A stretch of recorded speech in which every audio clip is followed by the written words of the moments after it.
Harka fuune seenaan nu har'a irraa dubbannu ammoo gara naannoo Paakistaan. Laakiin wanni seenaa tana irraa na harkisee akka irraa dubbadhu qoradhu na godhe bareeduma intalaati. Yaani yeroo garii bareedumni keellee rakkoo akka ta'u akkasuma hiyyummaan warraallee rakkoo akka namatti fidu seenaa tana irraa baradhe. Seenaan ammoo seenaa dhugaati. Haati seenaa tana ammoo Ghazaalaa Jaawid jedhamti. Ghazaalaa Jaawid jedhaati suqa baay'ee garaas nyaatti yaani in agartan suuraa isii. Almuhim Ghazaalaa Jaawidin tun Paakistaanaawidha. Naannoon isin jiraattu ammoo waadi laga Swaat jedhamu keessa. Lagni Swaat kun ammoo gosa Bishtuwaan gosa Bishtuwaan. Gosti Bishtuwaan jedhamu kun ammoo Afgaanistaaniin keessatti illee akkasuma Paakistaaniin keessatti illee faca'anii jiraatan. Almuhim Ghazaalaa Jaawidin tun xiqqoo taatee sagalee bareeda qabdi. Garuu bakka sargii deeman baatee sirbitii namni birrii kennaaf. Warri isii ammoo hiyyummaa waan qabuuf dandeettii kana akka isiin of keessatti guddistu godha. Yaani bakka sargiin jiru fuudhanii deemanii sirbitiin taphattii san booda namni birrii kennaaf. Haaluma saniin turte. Osoma akkasitti jirtu yaani naannoo isiitti baay'ee beekamte. Sargiin yoo jiraate namni waamaanii birriin kennaafi sirbitee taphattee galte. Bara 2004 yookaan bara 2005 Xaalibaaniin ammaan guutti deebite tunniin Xaalibaaniin tun waadi Swaat bakka yaani laga isaanii laga Swaat ka jedhu san waadi Swaat jedhama. Iddoo san qabatte. Yeroo iddoo san qabatte namoota sirban namoota akkanaa kanneen qabuu jalqaban. Isiin ammoo xiqqoo yaani umriin isiin wayita sanitti yimkin waggaa 15-14. Laakiin warri isii hin sodaate. La'annu mucattii xiqqoota akka isii wahii mana dhaqanii fuudhanii ummata duratti ajjeesan. Saniif warri waan sodaateef mucattii isaanii tana fuudhatanii gara naannoo biraatitti galan.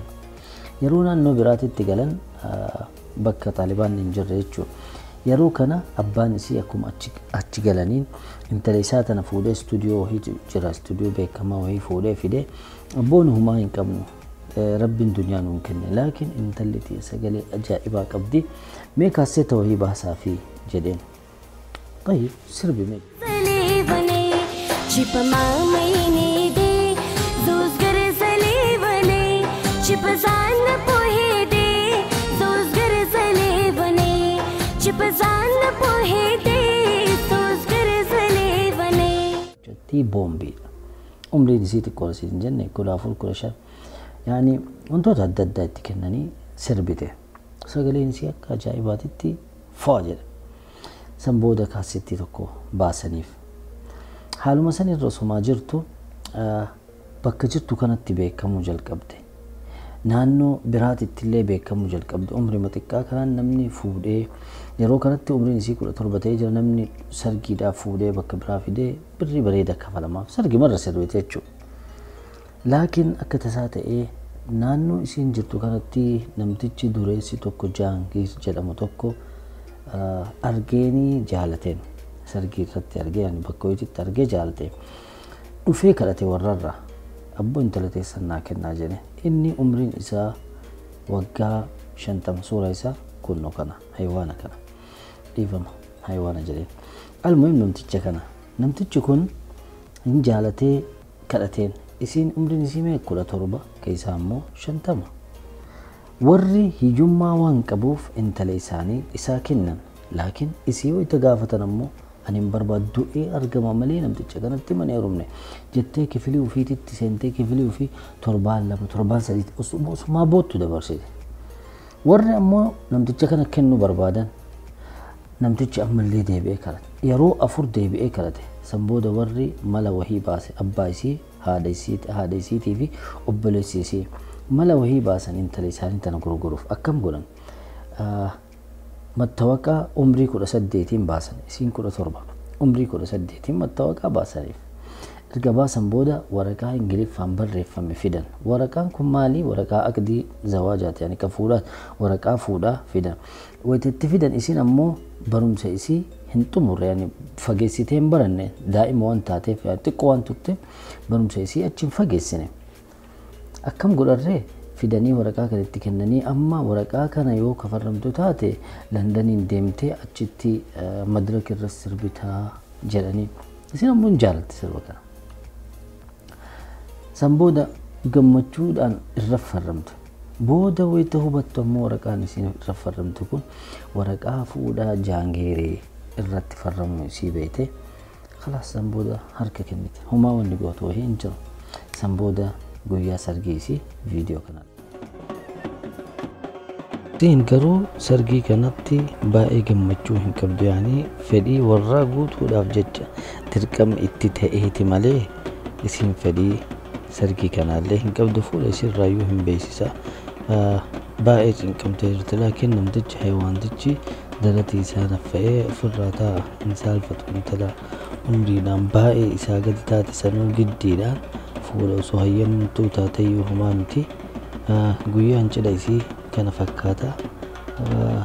Wayita baasanillee haala kanaan baasanii inni harka duubatti maratee deema. Bagaroon kiyya akkanatti heerumtee giddiidhaan jechuu warri isii dirqamaan heerumsiise. Haala kanaan kun ammoo obboleessa isii na fakkaata akka cidhaa jiru kun namtichi dureessa kun akkanatti fudhateenii taree jechuudha.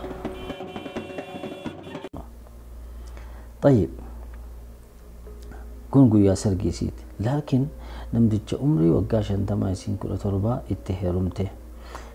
Itti heerumte akkuma itti heerumten, yani guyyama jalqabaatiin namtichi kun seera ajaa'ibaa wahii baaseef. Sirbi hin jiru. Ammaan booda sirbuu maalii wanta akkasa hin jiru. Albamii baasee uf guddisee waan yallam jedhe wanni akkasii ammaan booda hin jiru. Manaa hin baatu, mana teette jedhame. Tayyib jetteetumaan mana teette. San booda jaarsiisii yeroo jalqabaa yani bareeda jaa akkuma jaartiitiitti isii ilaala. San booda jaarsiisii manumayyuu hin dhufu. Qasrii ofiitti galchee villaa isiitti galchee manuma kanayyuu hin dhufu. Guyyaa 3, 4, 7 osoo hin dhufin ta'a. Maali? Waan dandeettiitti qabnu dalagaa hin jirru. Ishii nu heerumsiistan jettee yani aartee warra ofiitti galtee abbuu jaarsi kiyya manumayyuu hin dhufu akka jaartiitiyyuu nan laalu jettee warratti himte. Warri biyyeen si nyaatte jedhanii fuudhanii itti deebise. Yeroo 5 warratti dheessitee namticha kanarraa na hiikaa, namticha akka jaartiititti nan laalu jetteen. Laakiin jidduu kanatti isiin namticha kana duuba isaa qorattu. Wayita qorattu namtichi kun jaartii biraa akka qabu, isiin jaartii lammaffaa akka taate beekte. Jaartii jalqabarraa ijoollee 6 qaba. Kuni adda. Kana irratti ammoo namtichi baay'ee durriyeedha, yani bultiin alatti dubartoota baay'ee qaba. Dubartoota biraa bultii isaatiin ala dubartoota baay'ee qaba. Kana hunda irra geette Jaawidiin tun, Azaalaa Jaawid tun. San booda akkam goote? Gosa isaanii keessatti tarkaanfii isiin amma tarkaanfachuuf deemtu kana nam tokko godhee hin beeku. Akkam goote? Firdi beetii deete qajjettee abboo namticha kanaan addaan na baasa. Jalqaballee warra kiyyatu giddiin itti na kenne. Ammoo itti heerumullee an jaartii biraa kenni qabu hin beeku, namtichuma kanaan addaan na baasa jette. Jaarsi isii Jaangiiriin kun akka isiin firdi beetii deemte beekee jira. Laakiin konfidensiidhaan taa'ee zamana sanitti firdi beetiin Paakistaanii wantoota akkana furu nahi jaarsarraa nahi kimnaamne galanta qaba. Laakiin subhaanallah rabbiin haqa isii baasuudhaaf abbaan murtii gaafa san jiru hayyamee fi kissiin kun banamee san booda jaarsa isiitiin addaan bahuu dandeette. Yeroo jaarsa isii kanaan addaan baatu jaarsi isii baay'ee beekamaa fi baay'ee dureessa waan ta'eef namni oduu kana hin dhagahin hin jiru. Oduun isii bakka hundatti faca'e. Qara weellistuu sargii ta'uu isiitiin haga tokko beekamte, laakiin gocha kana raawwachuu isiitiin mirga isiitiif dhaabattee jaarsa isiitiin addaan bahuu isiitiin jedhanii yani miidiyaan marti gaazexaa irratti baatee namni hin dhagahin hin jiru. Hatta biyyoota Arabaa Dubaay kanneen keessatti dhagahamte. San booda yeroo kana haga haftee beekamtii argatte. San booda bakka hundatti waamanii deemtee sargii adda addaa irratti sirbite. Hatta Dubaayin deemtee jirti. Viidiyoolee jidduudhaan sirii ka'a. yeroo kana jaangir baay'ee gubate. Maaliif gubate? Akkamitti yani akka aadaa isaanii dubartiin takka tuffattee si tuffatteeti ka waan akkanaa raawwatte jedhaniini waan akkas yani aadaa isaaniiti tuffii wahiititti akka nama isa ajjeeftetti ilaale. San booda amma bilbilee naa deebi'ii dhiifama naa godhi waan ati barbaadde hundaa sii godhaa qarshiillee sii kana wayita sanitti qarshiillee waciyyuun kennuuf waan ati barbaadde sii ta'a akka ati barbaadde sii godha jedhee baay'ee mokkore. Warratti illee deebi'ee yeroo baay'ee mokkore warri sodaachuu jalqaban. Maaliifi san booda inni qara sabaa himaan gaafachuu jalqabe. San booda maal jedhe isin ajjeesa isiniyyuun fedha jechuuni jalqabe. Yeroo kana warri isii akkuma jiru naannoo jijjiiratanii naannoo biraatitti galan. Laakiin naannoo biraatitti galanii bilbila jijjiiratanii illee isin beekamtu waan ta'eef haala salphaadhaan lakkoofsa isii fi bakkitee warra irra gahuu danda'e. Akkanuma jiruun itti fuftee mucattiin tun beekamtii argattee maal jedhan sargii takka qofa deemtee sirbuudhaaf haga doolaara 12,000 irraa haga 15,000tti argatte. Yani warra isaanii jiruu isaanii akkuma jiruun jalaa ol kaastee gubbaatti baaste. Warri maashaallah rizqiin itti banamee duniyaa ajaa'ibaa jiraatan. San booda namtichi kun isin ajjeesa jedhee itti fokkore. Isin yeroo kanatti yoo inni isitti bilbila ima irraa kaafte. Wanni irraa kaaftuuf akka isiititti warra kiyya tiiksa jetteeti. Isinii galee warra kiyya tiiksa. Yani warri kiyya sababa kiyyaan akka hin miidhamneef yani jettee namticha jalaa kaastee waa maal barbaaddaa maali jettee yani haasawaa irraa fuutee kenne. Wanti inni naa deebisuun lakki ansiin deebu qarallee akkana namiitee aamin jettiin isin. Umriin isii amma waggaa 18ffaa seentee jirti. In kadhataan namtichi akkasii naam bakka walumaa fuudhanii haasawaa aadees inni makalataan namtichi. Almuhim waggaa 18 geette.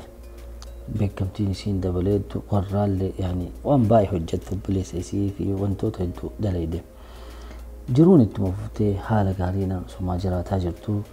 Namtichi kun gaafa tokko itti bilbile. Eenyutti bilbila? Jaangiiriin kun itti bilbilee akkuma aadaatitti kadhachuudhaaf. Itti bilbil naa deebi'i baallaa naa deebi'i jedhan baallaa kanallee hin jenne almuhim naa deebi'i jedhee kadhate. San booda xayyib eessa deemaa jirtanii jedheen. Namtichi gaduu qabatee jira. Anaa fi obboleettii xiyya Farihaa fi obboleessa kiyyaa akkasuma abbaa kiyya taanee bakkitee mana rifeensaa itti tolfatan deemaa jirraa jettee itti himte. Khalas silkii irraa cufate. San booda isin abbaa ofii waliin akkuma jette abbaa isaa waliin deeman mana rifeensaa kana. Abbaan makiinaa keessa ta'a abbaa fi mucaa obboleessi isii xiqqaa makiinaa keessa ta'an isii Fariyaan ol seenan. Makiinaa keessa ta'anii osuma eegan yeroo kana abbaan osuma taa'u makiinaa Jaangir wayita achiin tartu arge. Makiinaan Jaangir maal asii goote jedhe. Yumkin tasa dhufe jedhee callise. Laakiin daqiiqaa muraasa booda ammallee makiinammaan sun achiin deebite. Yeroo kana sodaatee jaartii isaatiin dawwalee makiinaa Jaangir bakkiteen jirru kana yeroo lama irra zoortee jirti jedhee jaartii isaatitti. Jaartiin isaa akkana jettee amma tana ijoollee lamaan itti bilbiliitti baasiitii namtichi waan badii wahiitiif deemaa jira. Dafiitii bahi jedhiini makiinaatti deebisiiti amma matana mana galaa jette. Yeroo kana abbaan isirraa cufee ijoollee dawwalee Jaangir yeroo lama asirra zoore.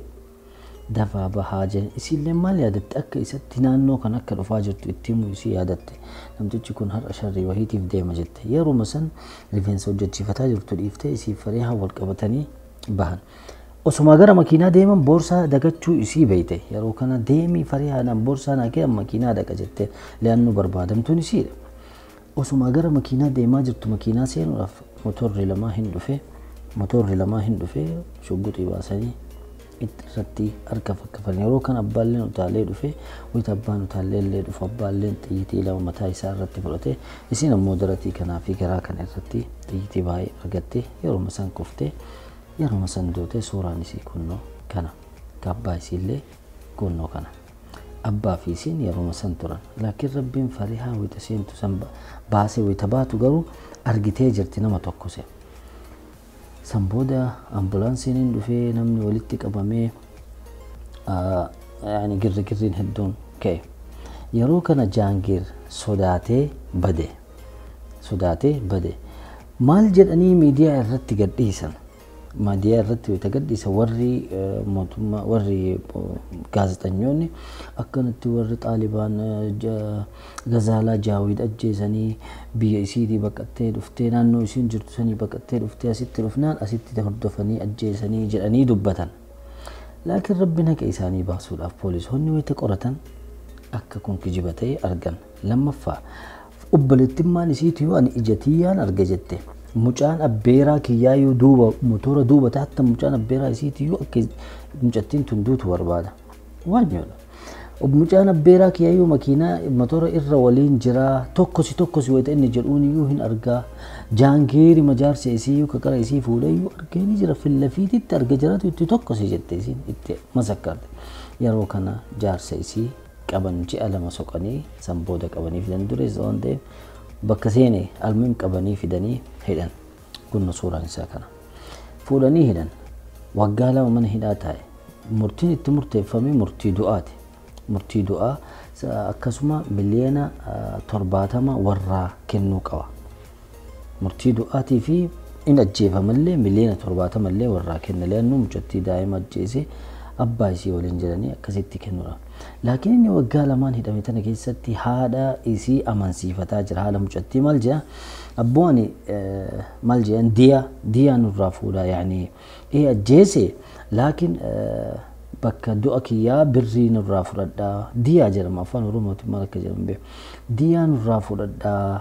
Kabitti nama ajjeesan kafalansa nurraa fudhadhaa jedhee kadhatan numtittiin abadan afakkatan imantaane jette.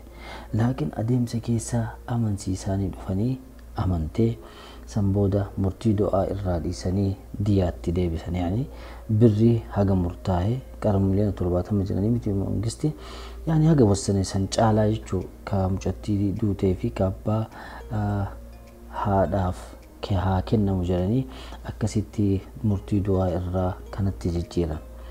Namoonni baay'ee gubatan haadha isiititti maaliif gubatanii jalqaballee jedhanii intala tana akka giddiidhaan fuudhee intala haati sun jedhan yeroo lama intala ofii gurgurte yookaan yeroo lama ajjeeftee jedhan yeroon jalqabaa wayita giddiidhaan sossobanii isii fi jaarsaa obboleessa sossobanii namicha kanatti heerumsiisan gaafa san ajjeesan yeroo lammaffaa ammallee wayita akka namtichi kun hin duune jettee diyaa taqabbalte ajjeefte jedhanii dubbatan. Laakiin yaani namoonni akli qaban namoonni yaani hayyoota ofiin jedhan maal jedhanii baga diyaatti deebistee li'annu ijoollee jaha qabdi ijoollee jaha hunda guddisuu hin dandeettu yaani khalaas isiin duutee jirti guyyaa isiitu gahee jaarsi isillee guyyama isiitu gahee laakiin biyaansi ijoollee tana guddistee sadarkaa guddaadhaan geettii jedhanii haasaan ani garuu osoo inni du'e dasna jedha. Nannu intala daa'ima miskiina homaa hin beene yaani waanyoo jechaaf akka ajjeese tanatu na gube. Abbaan isii ammoo isin waliin du'e jiraayyuu wayita walaa sobee kennullee jechuudha. Almuhim yeroo garii bareedumni kee warri keellee faallaa kee wayita dhaabatee san booda amma haati sun ergatanyaan baay'ee gaabbiti gocha jalqaba goote san irratti jechuudha. Intala ofii sobdee namicha kan akka nitee namichi kun gadoo qabatee intala miti intala qofaa miti jaarsa isiillee jalaa nyaatee intalallee jalaa nyaatee jiruu akkam akka jiraattu ani hin beeku. Inna yeroo garii akkana bareedumni namaallee dandeettii ati qabdullee yaani wayita musiibaa sitti ta'utu jira. Seenaan har'aa kana fakkaata seenaa biraatiin haga walitti deebinutti baay'ee akka isin dadhabsiiseen beekaa wayita kaan Liibiyaa isin fida wayita kaan Paakistaaniin kun noora inshaallah borammoo imala biraa Ameerikaallee isin fida jira. Fiizaa malee deemtan kana hunda. Almuhim seenaa biraatiin haga walitti deebinutti nagaan naaf tura. Yoo isinitti tole subscribe gochuu hin dagatinaa. Nagaatti.